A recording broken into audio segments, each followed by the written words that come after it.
All right, guys, I realize this may be a little bit confusing doing this assignment digitally. So here's how this works, okay? You have 20 different cards and they're all numbered. And basically what you need to know is the top of a card is an answer to a problem. The bottom of the card is the actual problem that you're going to work out. So here's what you would do. Like on card number 1, I'm going to start with this and I'm going to say, okay, x to the 5th over negative 2x to the 4th to the 3rd. Well, the first thing I'm going to have to do is distribute this to the 3rd. So I'm going to go negative to the 3rd, 2 to the 3rd, x to the 3rd on top of the 4th. And then I'm going to, okay, the top is going to stay the same for a second. Negative times a negative times a negative stays a negative. 2 to the 3rd power, 2 times 2 times 2 is 8. And x to the 4th to the 3rd, when you have a power raised to another power, you multiply them together. Remember that law. So that becomes x to the 12th, okay? Now I'm going to look and see, is there anything else I can simplify here? Well, the negative 8, there's not really anything I can do with that negative 8. My two x's, because they're being divided, I'm going to subtract. So 12 minus 4 is going to make x to the 7th. And then x to the 7th needs to end up in the denominator because that's where I had a higher exponent of x's to start. So x to the 7th. If you have an empty numerator, you're going to fill it in with a 1. Okay, you can't just ignore that.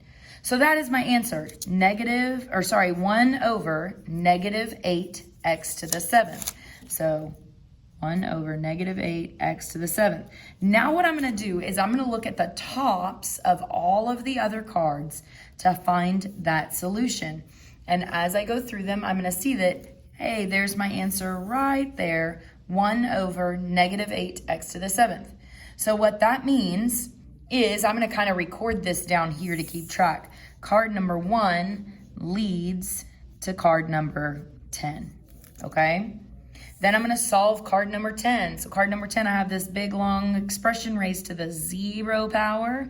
Remember the law about 0 exponents? The entire thing becomes a 1. So I'm going to look through all my answers. I don't remember seeing a 1 up there. I'm going to look through all my answers. I'm looking for a 1.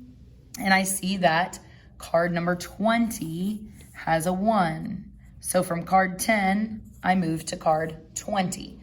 I'm circling them so that I know card 10 is gone. I used card 10. Now I've used card 20. Then I'm going to solve card 20, this problem at the bottom of card 20, 9 raised to the negative 2.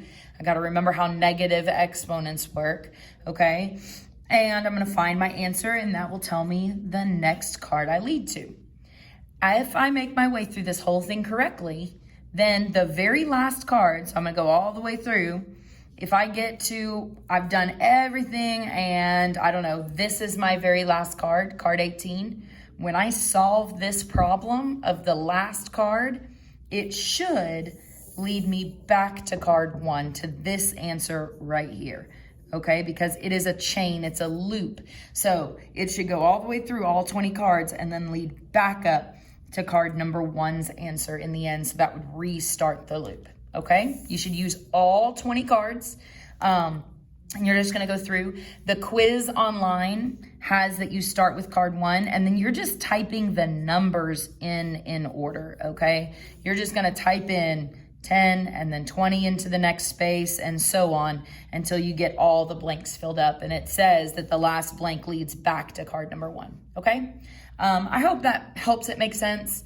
I hope that this is a good review. You guys have a test over this coming up this week, testing all of these exponent laws. So good luck on that. And use this as your chance to review. All right. If you're stumped, try using PhotoMath. See if PhotoMath kind of scan the bottom problem and see if that helps you iron some things out. Not just to get the answer, but to actually learn by seeing the right answer or seeing the steps that they show.